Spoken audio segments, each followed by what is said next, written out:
کہنے لگے جب سید صاحب کے پاس میں دورہ تفسیر پڑھنے گیا تھا تو سید صاحب بیمار ہو گئے، تو حضرت مولانا عبداللہ قصوری رحمت اللہ حضرت سید صاحب کی مسجد پر بیٹھ کر دورہ تفسیر پڑھاتے رہے، تو میں تو حضرت کا شاگرد ہوں، میری کیا ضرورت کہ مولانا عبداللہ صاحب سے پریشان ہو گیا کی بات۔ میرے ساتھ مولانا تغیری صاحب، میں نے ان کو اٹک ماری کہنے لگے یار میں بھی اقبال میں سید صاحب کے زمانے میں قصوری صاحب سے پڑھتا رہا ہوں، میں کہ یار سارے سہل تو تمہیں کیا ہو گیا کہ تم بات بھی نہیں کرتے؟ کہنے لگے حضرت کی میں نام پڑھا، ان کی علمی عظمت کو ہم سلام کرتے ہیں، ان کی جو خدمات خاص کر کے علاقوں میں ہے ان کو کبھی بلایا، کبھی نہ رافضی ہو سکتا ہے نہ خارجی ہو سکتا ہے، اعلیٰ حضرت کا معنی ہے۔ اور جب حضرت میرے قبلہ پیر مرشد سیدنا اخندزادہ سیف الرحمن افغانستان سے تشریف لائے تو ہم پہلے لوگوں میں ہیں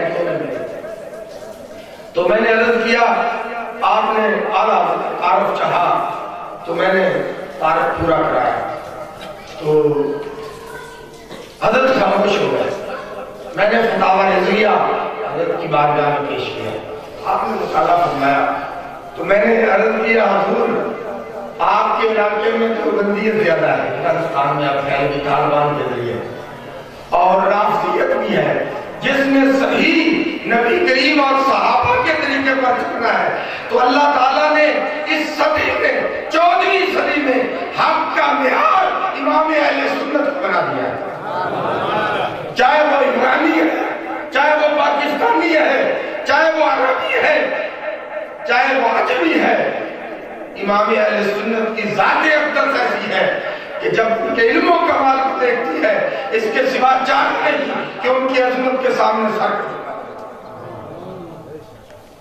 تو الحمدللہ جنہوں نے ان کے دروازے سے فائدہ حاصل کیا ہے، محدث اعظم پاکستان کا دروازہ ہو یا قبلہ سید صاحب کا دروازہ ہو، اصل میں سارے ہی رستے اعلیٰ حضرت کو جاتے ہیں، کام ایک ہی ہے، اور جتنا کام اس صدی میں، اور میں کہتا ہوں کہ یہ کام صرف صدی تک نہیں ہزاروں سال تک رہے گا، جو اعلیٰ حضرت کام کرتے ہیں رافضیوں کے خلاف کہ اہل بیت کے بارے میں ہمارا کیا عقیدہ ہے، بڑی تنقید، صحابہ کے بارے میں یار صحابہ کے بارے میں ہمارا کیا ایمان ہے، اور میں الحمدللہ رضوی ہوں، نہ تو میں مبالغے کا قائل ہوں کہ میں مبالغہ کسی چیز میں کروں اور واقعہ کربلا سے متاثر ہو کر ایسے واقعات بیان کروں جن کی کوئی اثر نہ ہو، اور پھر ہم سنی تو چونکہ سنیوں کو عرصہ تک تو پتہ ہی نہیں تھا، یہ سارے موجود تھے کہ یکم محرم کو عمر فاروق کی شہادت پتا تھا، بہت کم مدارس میں جو آج صحابہ کے نام پر اپنی تنظیمیں بناتے ہیں، یہ کہاں تھے یوم فاروق اعظم کا آغاز ابتدا سے لے کر آج تک اہل سنت اعتماد کی۔ اب مطالبہ کرتے ہیں کہ صحابہ کے ایام سرکاری سطح پر منائے جائیں، یہ مطالبہ سن صحابہ کے، میں کہتا ہوں میرا مطالبہ یہ اس وقت تک صحابہ کے ایام سن لو مطالبہ کرنے والوں، سرکاری سطح پر نہیں منائے جا سکتے جب تک میلاد النبی سرکاری سطح پر تکبیر،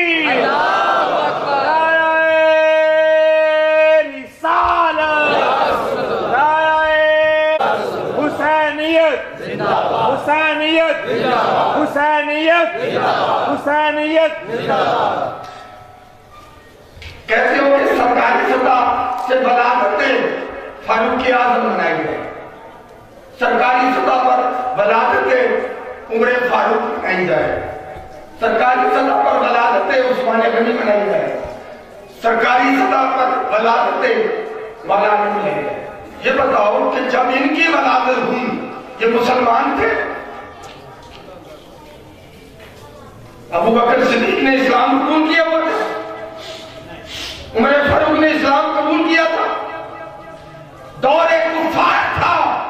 اے محمد عربی تو وہ ہے کہ جو ولادت کرتے وقت بھی نبی تھے، پیدا ہوئے نبی تھے، جو پیدا ہوتے نبی ہے اس کی ولادت تم نہیں منا رہے، اور جو نبی نہیں ہے اس نبی کے غلام بن کے جنہیں ایمان نصیب ہوا ان کی ولادت کا مطالبہ کرتے ہو۔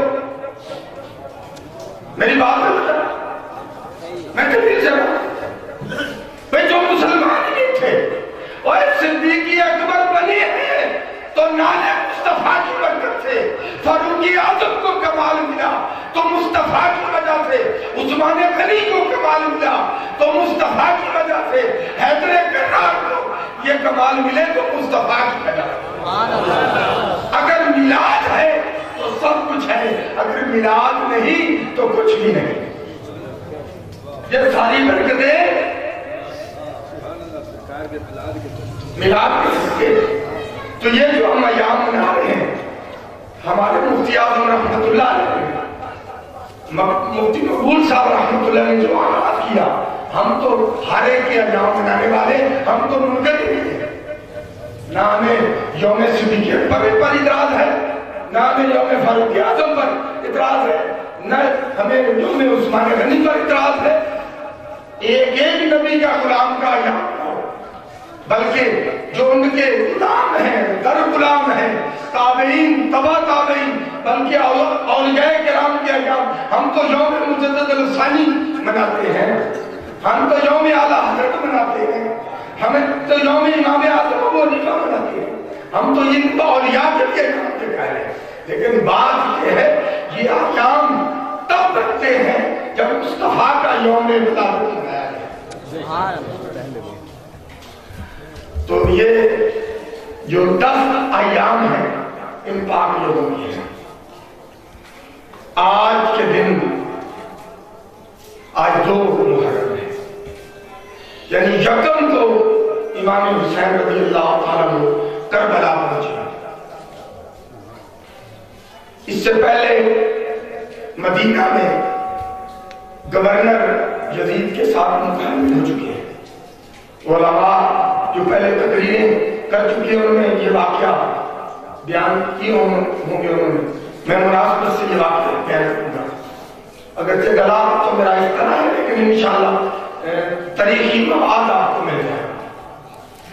امام حسین نے مدینہ چھوڑا اور مطالبہ یہی تھا یا یزید کی بیعت کریں یا مدینہ چھوڑ جائیں۔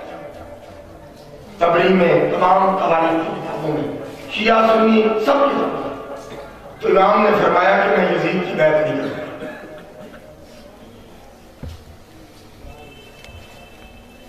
اور یاد رکھو کہ جب حضرت امیر معاویہ کا انتقال ہوا ہے، انتقال کے بعد جب یزید کی خلافت شروع ہوئی ہے، اس نے اعلان کیا ہے، اس وقت امام سے مطالبے شروع ہوئے تو امام کے الفاظ ہیں اس کو سب چوری کرتے ہیں۔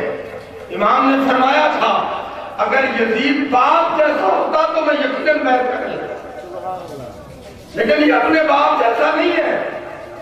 اگر باپ اچھا تھا تو حسن نے سنا کیا۔ حضور نبی کریم صلی اللہ علیہ وسلم نے فرمایا تھا کہ میرا یہ شہزادہ مسلمانوں کے 2 گروہ کے درمیان صلح کرائے گا۔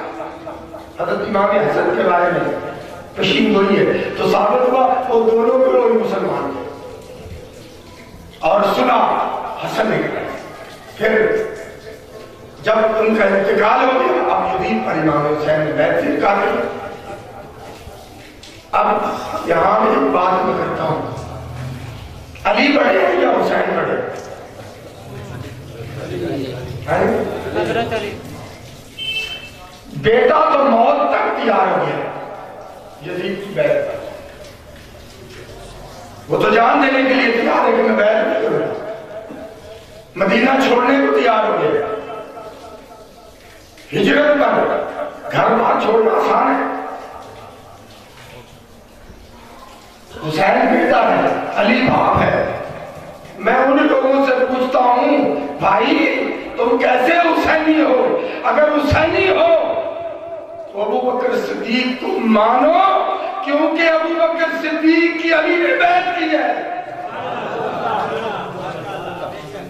اگر ابو بکر صدیق درست نہ ہوتے، حیدر کرار کبھی صدیق اکبر کے ہاتھ پر بیعت نہ کرتے۔ پھر عمر کو مانو بھائی، عمر فاروق کے ہاتھ پر علی نے بیعت کی ہے۔ عثمان غنی کو مانو کہ عثمان غنی کی حکومت کو علی نے تسلیم کیا ہے۔ علی کو تو مانتے ہی ہو، اب علوی ہم کم ہے، ہم ان کو مانے جن کو علی نے مانا ہے، جن کو حسین نے مانا ہے، جن کو حسن نے مانا ہے۔ کشف الامہ فی معرفت ائمہ کے اندر ایک روایت ہے، کشف الامہ دو ہیں، ایک اہل سنت کی ہے، ایک تشیع کی ہے۔ کشف الامہ میں لکھا ہوا ہے، امام جعفر صادق ابا عبداللہ علیہ السلام سے یہ روایت ہے کہ آپ کے ہاتھ میں تلوار تھی اور تلوار پر سونے اور چاندی کی پتریاں لگی تھی۔ تو دیکھ کر یہ غلام نے عرض کیا، حضور کیا مرد سونا پہن سکتا ہے؟ آپ نے میں نہیں، تو آپ نے آپ کی تلوار پر تو سونے اور چاندی کی پتریاں لگی ہوئی ہیں، یہ جائز؟ کس سے پوچھا؟ امام آپ نے فرمایا تو نہیں جانتا کہ ابو بکر صدیق کی تلوار پر سونے اور چاندی کی پتریاں لگی تھی۔ اب اس بندے نے یہ تو نہیں کہا کہ لگی تھی یا نہیں لگی تھی، انہوں نے کہا حضرت آپ ان کو صدیق مانتے ہیں؟ آپ نے فرمایا نام صدیق، نام صدیق، نام صدیق، 3 بار آپ نے صدیق کا لفظ پڑھا۔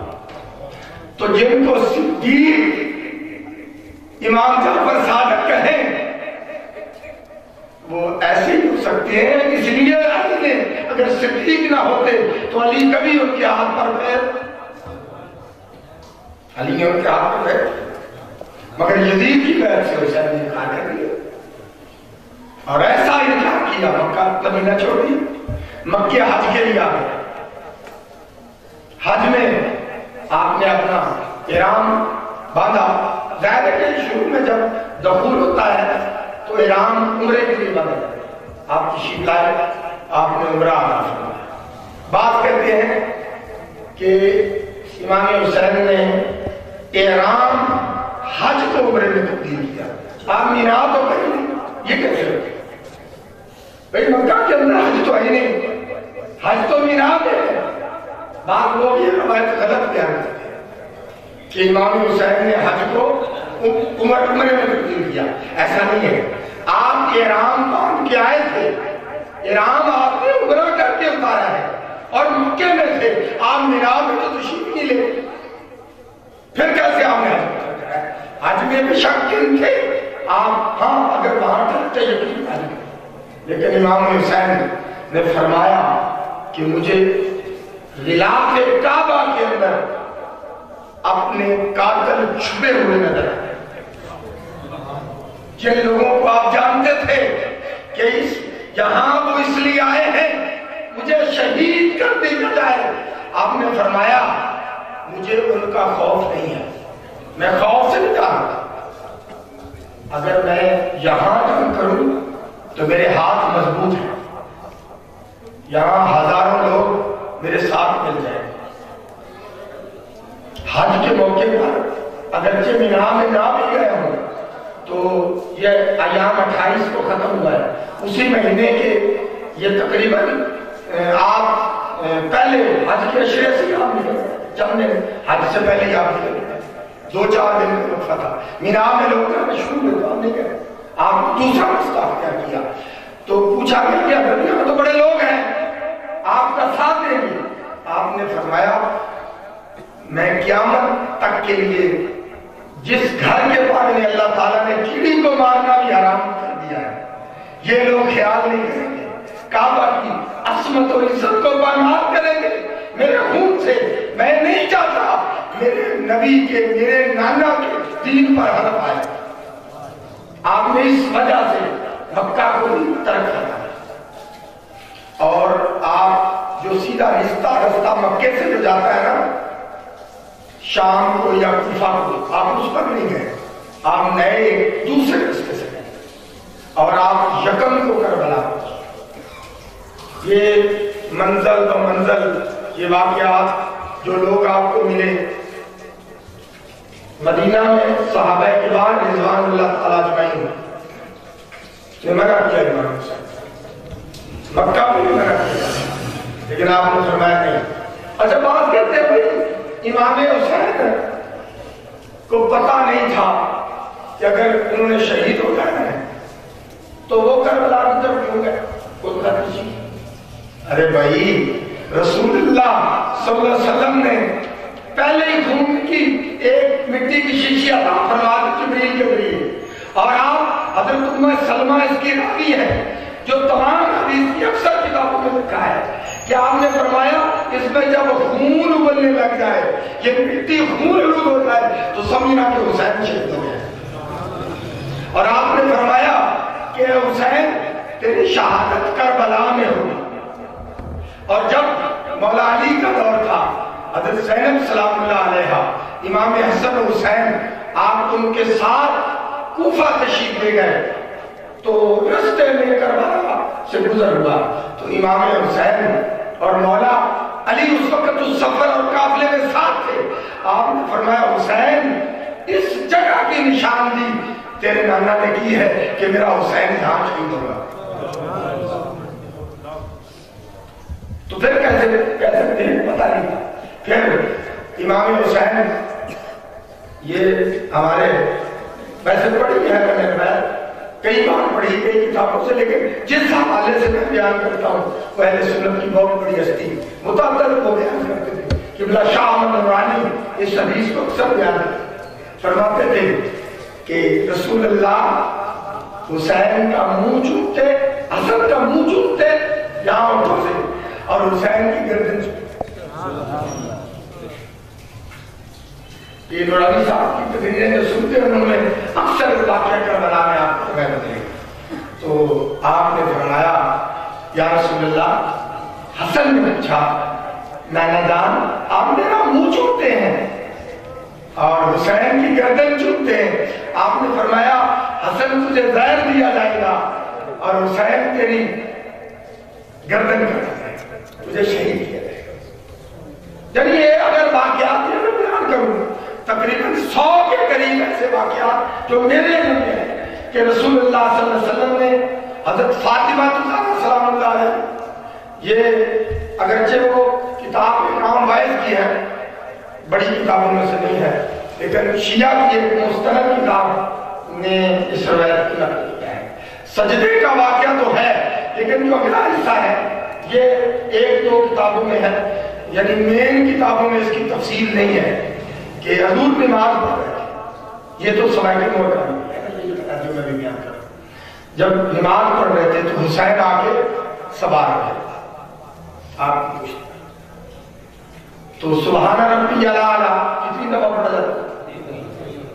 حسین کی وجہ سے نبی نے 70 دفعہ پڑھا یا 71 دفعہ۔ حضرت ابن حجر مکی اس کتاب میں لکھا ہے تو اٹھے، جب اٹھے تو پوچھا سرکار سلام پھر آپ گھر چلے گئے تو یہ واقعہ والدہ کو سنایا جناب حسین۔ اب یہ بہار لنوار حصہ ہے جو میں ابھی اگلا یہاں تو ختم ہو گیا کہ انہوں نے اتنا پڑھا، جو اگلا حضرت سید اکبر کی گفتگو اور امام حسین کا مکالمہ یہ بہار لنوار ہے۔ پوچھا کہ حسین تم کیوں سوار ہو، اس سے تیرے نانا کو تکلیف ہوئی ہوگی؟ انہوں نے فرمایا عرض کی والدہ کو کہ والدہ صاحبہ کیا آج میری وجہ سے اگر نانا نے 70 یا 71 بار سبحان ربی الاعلیٰ پڑھا ہے اور تکلیف ہوئی ہے، حسین اسی نانے کا نواسا ہے اور اماں فاطمہ تیرا بیٹا ہے، اگر 72 سے یہ کرنا تو حسین نہ گیا۔ سبحان اللہ، یہ 71 بار ہے یا 70 بار ہے، حسین 72 سے اپنا کل چکائے گا۔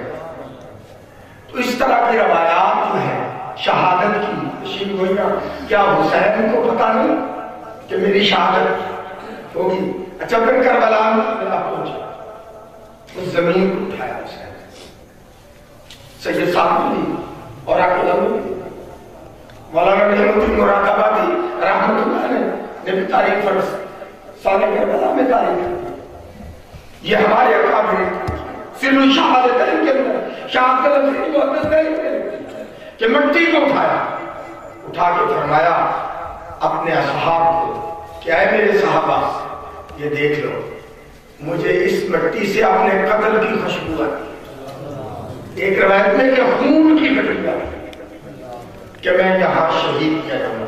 پھر حسین نے اس علاقے کے وہ جو سردار قبیلہ تھا جس کی وہ زمین تھی, ایک روایت میں کہ 80,000 دینار کی حسین نے وہ زمین خریدی. یہ سنیوں کی کتابوں میں بھی ہے, شیعوں کی کتابوں میں بھی ہے, تاریخ میں ہوتا رہے ہوتا ہے. تو آپ نے زمین خریدی, زمین کب خریدتا ہے؟ پکا ڈیرا لگانا ہو یا آگی میدان, تو آپ تو کوفہ کی حکومت کے لیے جا رہے ہیں, لیکن یہاں حسین زمین کے پیسے ادا کرتے ہیں. اگر صرف مشن حکومت ہوتا تو حسین 80,000 دینار کی درہم کی زمین کیوں ہوتی؟ آپ جہاں آپ کی قبر ہے آپ نے تو زمین خود خریدی, جہاں آپ کی آج مزار ہے وہ کسی کی غیر کی زمین میں نواز رسول اپنی قبر نہیں چاہتا کہ ایسے رشتے میں مالک کوئی ہو اور مجھے یہاں دفن. وہ حسین کی اپنی کیا تھی. پھر حسین نے تھوڑا ہی پہلے اور ریاحی اس نے آپ کے خیام پہلے ملاقات کربلا سے چند کوس فاصلے, امام جب آ رہے تھے تو امام کی قافلے اس نے وہاں رکا, رو کے حسین سے پوچھا, لیکن کیفیت کیا تھی کہ ہر بڑا شدید گرمی پیاس کی وجہ سے خود بھی ہانک رہا تھا, سانس چڑھا ہوا تھا, ان کے اونٹ گھوڑے وہ بھی اسی حالت تھی. تو امام نے فرمایا جتنا تمہارے پاس پانی ہے ان کو پیش کرو, یہ پیاسے. ہر کے گھوڑوں کو, ہر کے اونٹوں کو جتنا حسین کے پاس پانی تھا, پانی باہر تھا, آپ نے پلا دیا. پھر ایک روایت میں 2 راتیں, ایک روایت میں 1 رات, اور کہاں رہا آپ کے قریب. انہوں نے اپنی جگہ بڑا اٹھا لیا, انہوں نے الگ کام کیا. 5 وقت بعد 3 وقت میں شیعہ کی کتابیں بہار میں نوار میں میرے پاس موجود ہے کہ حسین نے کتنے وقت کی نمازیں پڑھائیں؟ بولو صحیح, 3 5. اور ہر نے یزیدی فوج نے جتنی بھی فوج تھی سب نے حسین کی ابتدا میں نمازیں ادا کی. حسین امام بنے, یزیدی مقتدی بنے, حسین کی مقتدی بنے. یہاں پتہ چلتا ہے کہ یہاں مذہب سب کا ایک تھا, وہاں دوسرا مذہب جو ہر کے ساتھ لوگ آئے, اگر ان کا اور مذہب ہوتا تو وہ حسین کی کتاب میں اور طریقے سے نماز پڑھی, لیکن انہوں نے وہاں نماز پڑھی. یہ اہل سنت کی کتب سے بھی ہے, دوسرے کا.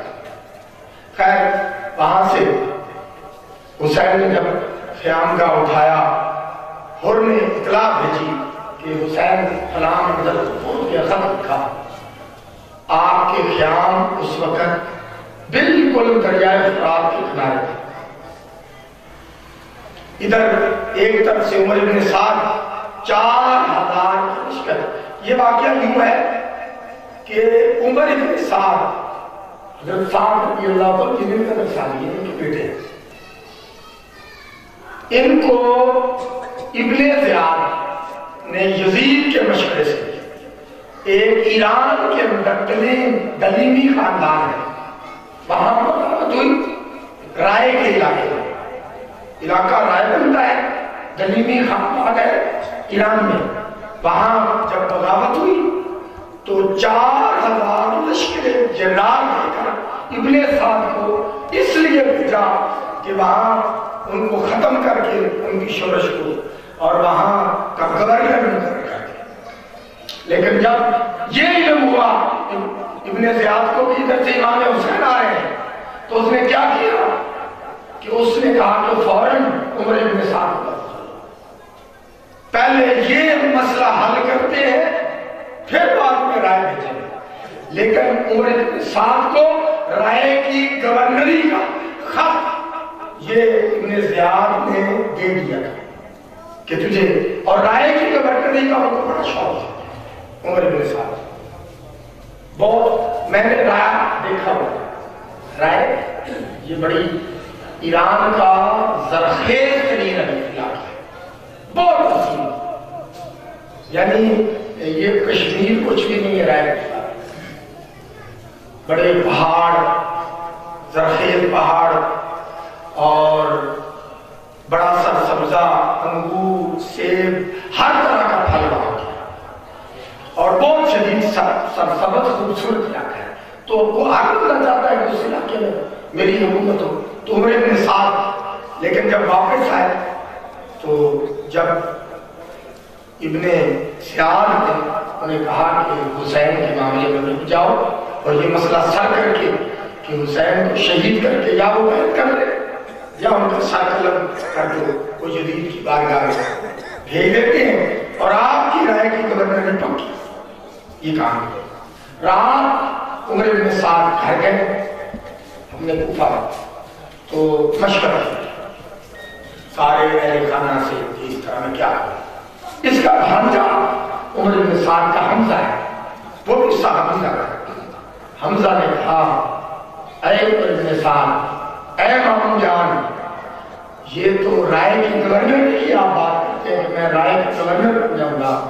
اگر تمہیں حسین کے قتل کے بدلے تو روئے زمین کا اگر حکمران بھی ہو تو تجھے حسین کو قتل کرنا پڑے تو تمام کائنات کی حکومت چھوڑ کر اس کو قربان کر کے حسین پر حرف نہ دے.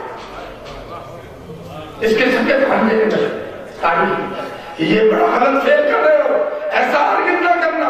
حسین فاطمہ کا لال ہے، حسین نواسہ رسول ہے، یہ کبھی قدم نہیں اٹھا.